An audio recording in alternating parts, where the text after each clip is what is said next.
3, 2, 1. Ignition and liftoff of the Falcon 9 to the space station on the first. Is in fact the sense that repair is actually a kind of act which both generates the future while recuperating the past. So it recuperates the past and puts assembled materials and resources back together into new combinations. And in that sense, it's a repair, it's an act of assembly, but it's also a going forward. The hope, to use a term that I talk a little bit about in my work as well, is really to understand ecological reparation as an act that moves us forward, that actually builds new combinations into the world, helps bring new combinations, new assemblies into being.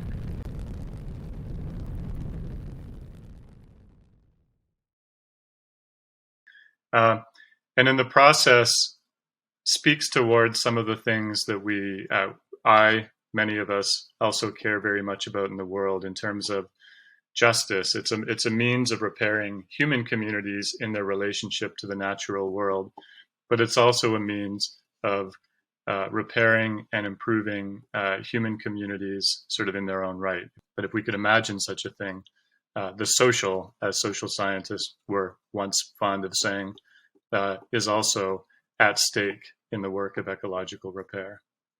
If you can say a bit more about your understanding of repair, and then what does it mean to have the hope that we can repair the future, which is the going forward that you mentioned before? I think it's about temporality and not teleology. So it is about an opening into the future, but the future is not a prescribed or foregone conclusion, right? So in that sense, and in some sense, I think that's the difference maybe in a repair-centered or a hope-centered understanding of the future versus the kinds of futures that we often see sort of prescribed for us in the world.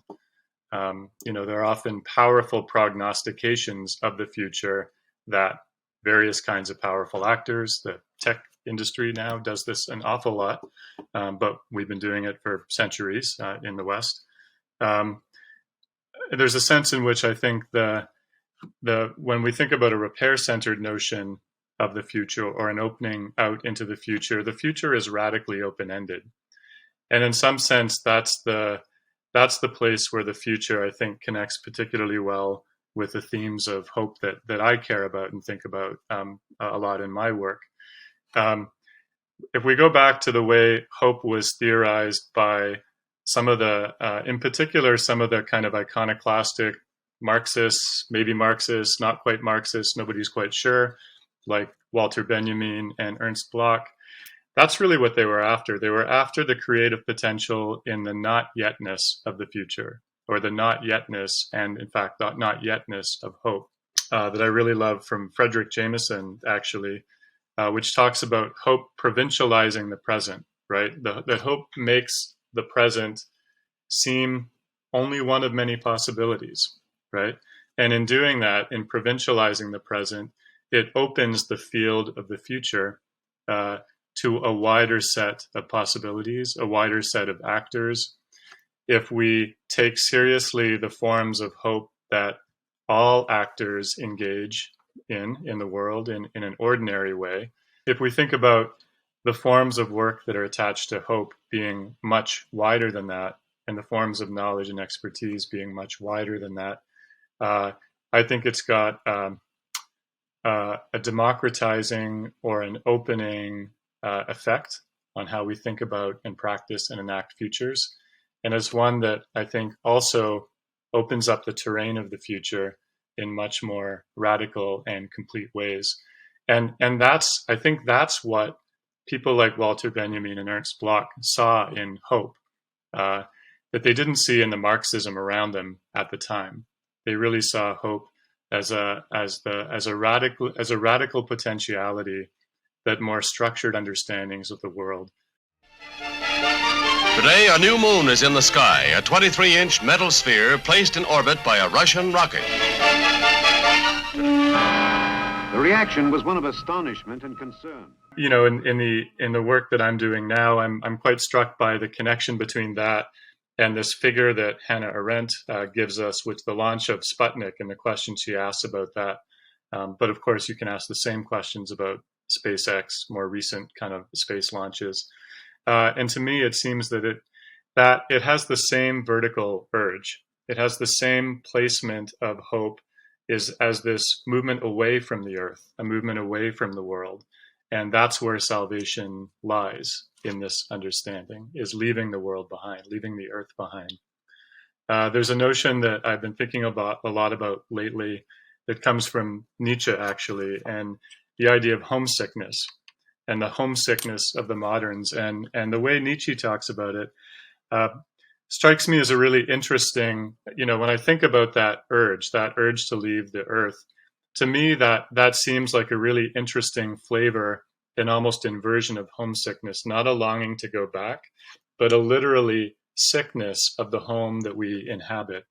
And to the extent that we feel that escape is the only or the best or most hopeful option. I don't believe that, as you know. My understanding of ordinary hope, I think, runs counter to that notion of homesickness and runs counter to that vertical urge, if you want to put it in those terms. For me, I'm quite interested in sort of taking that notion of horizontality and horizontal hope, the kind of hope that we direct around us, certainly to people in the way that pragmatism also wants to do in the original horizontal framework, but also following on the work of many people, including yours, Maria, and others who've sort of followed kind of a materialist turn in understanding in our relations with the world, to include things as part of that horizontality. So in some sense, the horizontality I care about is kind of like pragmatism's horizontality of people plus the richness of the thingy or the thingly world around us. Hope is a social phenomenon, and some of us, some people, some groups of people might be precluded from accessing hope. How do you approach this ambivalence or paradox, and how do you understand that hope might be unevenly distributed today across different parts? I do think that the potentiality or propensity of hope is innate, widely distributed, can flourish in very different ways, in very different settings for very different people. I also think that hope, the experience of hope and the capacity for hope is also situated and cultivated or or suppressed in the world. In the psychology of hope, high hope individuals are often individuals who've engaged in goal-directed kinds of actions or aspirations and seen those efforts rewarded, which builds a confidence or a capacity or sort of a future ambition around hope. There are groups and individuals, but also groups and communities whose hope can be cultivated, has been cultivated and rewarded. And there are groups whose and communities whose hope has met with repeated challenge and setback in the world. So I think that does produce a very uneven terrain of hope. And in that sense, it may produce practical benefits. It may do little to cultivate the innate or the sort of internal sense of hope of those groups. So it solves problems without actually cultivating the capacity for hope and the kinds of empowerment and self-efficacy that I think hope can support and should and needs to support. One of the cousins of hope is this notion of optimism. And I don't like the notion of optimism very much for lots of different reasons. One of them is it has this kind of sunny, floating above kind of quality, right? Oh, I'm optimistic. I'm kind of looking on the bright side. I'm feeling good about the world. It's as if optimism is the opposite of loss, pain, suffering, things that humans regularly encounter. And for me, hope is a deeper concept. Hope is a much more promising concept precisely because it maintains that connection and that grounding in those human experiences of pain, loss, and suffering. The hope is absolutely not divorced from or separate from or opposite to the experiences of pain and loss. Hope is sort of covering a wide range of human experiences and emerging often most powerfully under conditions that challenge existence, that challenge endurance in the world, that challenge our ability to hold ourselves and our communities in place and to move them forward in the ways we want to. Whether you think hope is about a future victory, as the language of struggle might suggest, or whether hope can also be found and recognized simply in the acts of endurance and flourishing or staying with the trouble. Okay, so I'm thinking now of post-apocalyptic science fiction, right? Octavia Butler, the Margaret Atwood, Mad Adam series, which I've recently finished reading. You know, many people read books like that as very bleak because you see kind of the human world in shards and fragments and disintegrating around one. I don't read them as, I get that sense. They're not cheery places, certainly.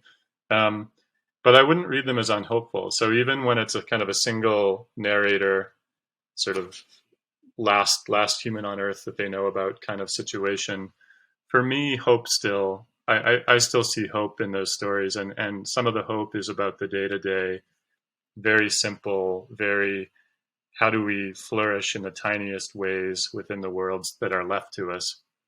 So for me, I can find hope up until that point. I can't really think hope beyond the human.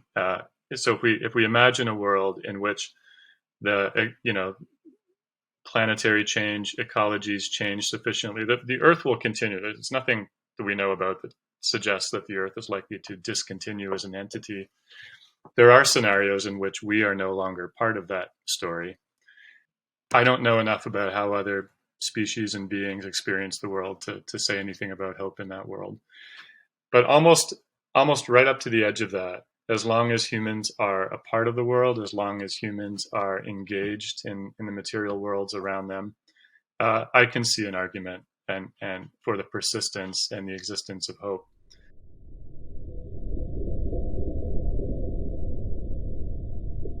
Hope is the language I've now settled on to try and kind of describe that quality that is embedded and involved in the act of repair. The willingness and the decision and the commitment to repair in an expansive sense, things around us, the world around us, to engage in that process, to me is subtended by something. And one of the things that I think it's subtended by, acts of repair, I believe, feed this propensity and sort of predilection to hope. You know, a series of degradations and sort of failures of care that reparation is partly an answer to. So it's partly about fixing things in kind of a, mechanical isn't the right word, but in sort of a pragmatic or practical way. It is also about restoring, re-honoring, revalorizing a set of essential relationships that constitute who we are as humans, and that we've not been very good at honoring or valorizing for quite some time. And that applies sort of at a grand scale. It can also apply at a very local scale. So is that it includes things that are quite vast, like thinking up to the level of planetary change and peril, etc. And it includes some things that are quite local, right? It's about a very local set of relationships between humans and the worlds around them.